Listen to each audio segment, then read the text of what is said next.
Kelsey. I am set to finish my mission at General Conference Weekend. I was asked today to speak on what it means to be a disciple of Jesus Christ. To me, I was thinking about what the definition of a disciple was, and it means to be a follower of usually specifically Christ, but to me, to be a disciple of Jesus Christ, it means to commit to follow his example, to try to remember him throughout our day, week, and life, as said in the sacrament of prayer, to share his message of love to everyone, to be bound by covenants made with God, and repenting when we fall short. As a missionary, I have been blessed to have the opportunity to serve and share the gospel with others through my actions.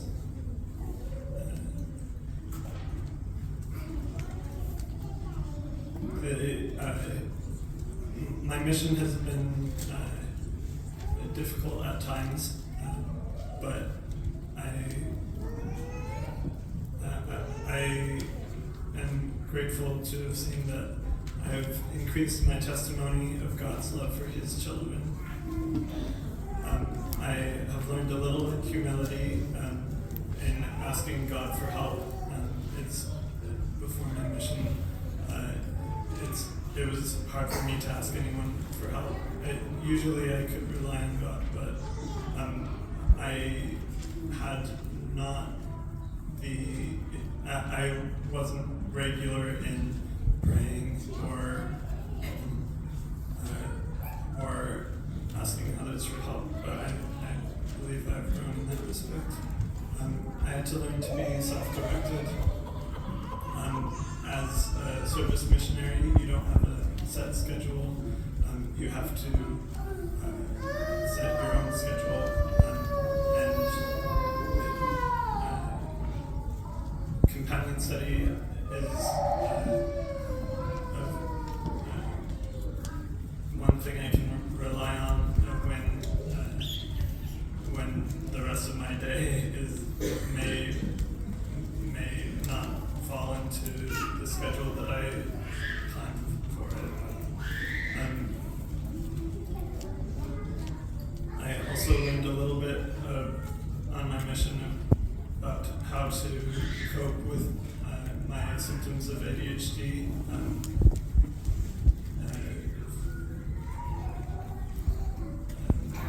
Focusing on a task, or having trouble focusing on a task, or things like that.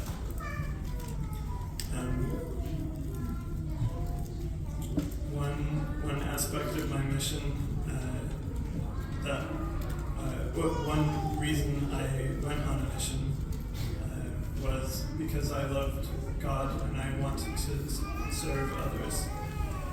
And we read in Doctrine and Covenants 4, verse 3, it says, "Therefore, if ye have desires to serve God, ye are called to the work." So even if I had trouble with many things, anxiety, ADHD, etc., I knew God wanted me to serve because I wanted to serve him. And that verse testifies to me of the truth of that if we want to serve God, that we are called to help his children. One last thing that I believe I've grown in is an internal perspective.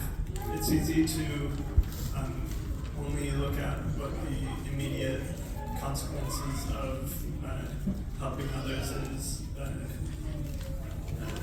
like helping them with their temporal needs, but we can also look to see how to help them with their spiritual needs.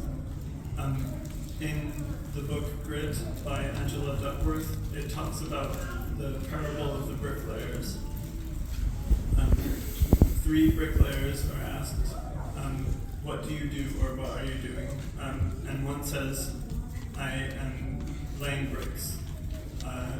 Another says, I'm building a church. And the last one says, I'm building the house of God. And in that we can see their perspectives of why they're doing it. For one, it was a job. For one, it was a career, and for one, like it says in the book, it was a calling. And all it took was changing your perspective to see the true nature of what we are asked to do.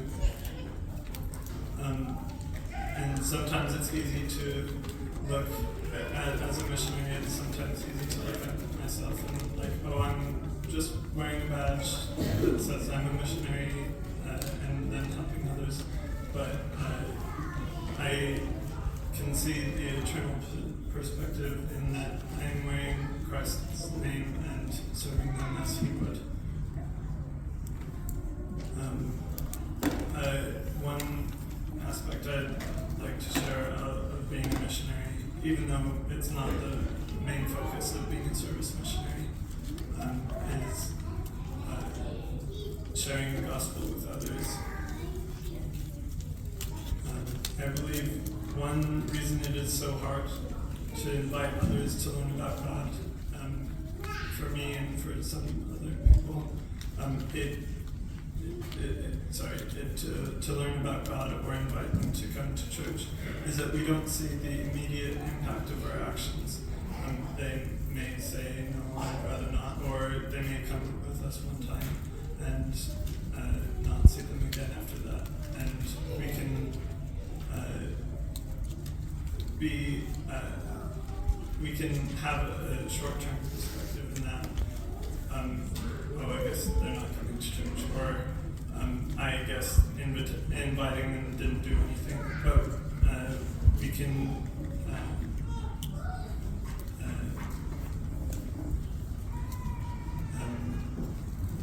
but we can have the eternal perspective in that God will help us find those who are ready, and for those who are not ready, we can rely on God for them to choose to come, whether it be a year later or 10 years later, or that they choose not to, and we can still love them.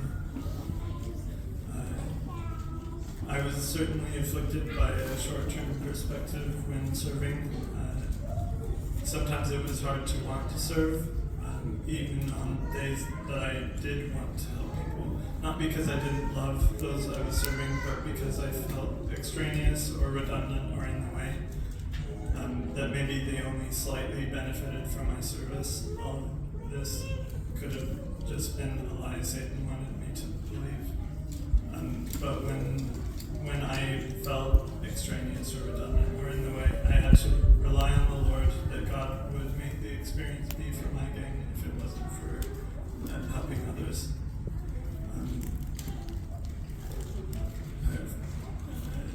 And for spiritually. So we know from the scriptures that Christ invited all to come unto Him. In 2 Nephi 26:33, verse 33.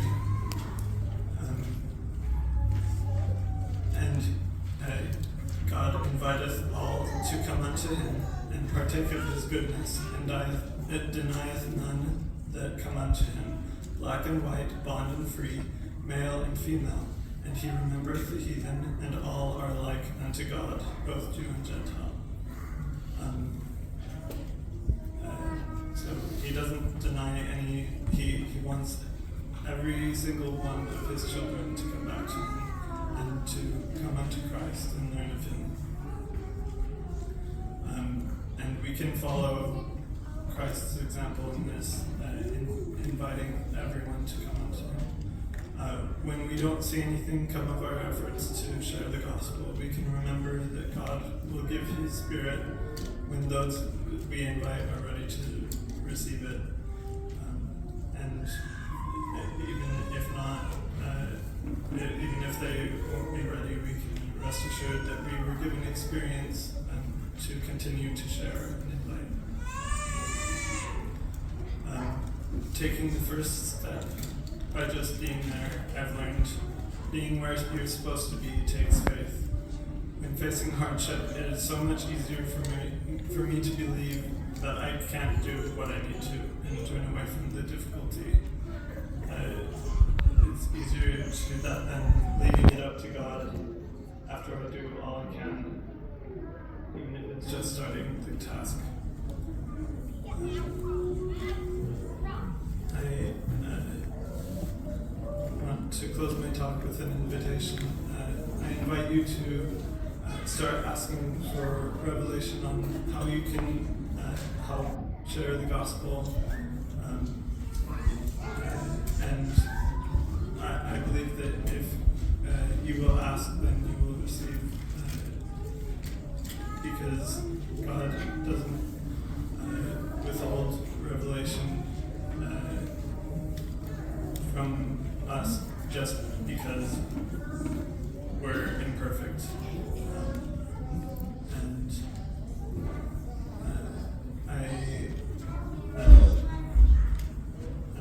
I also invite that I invite you to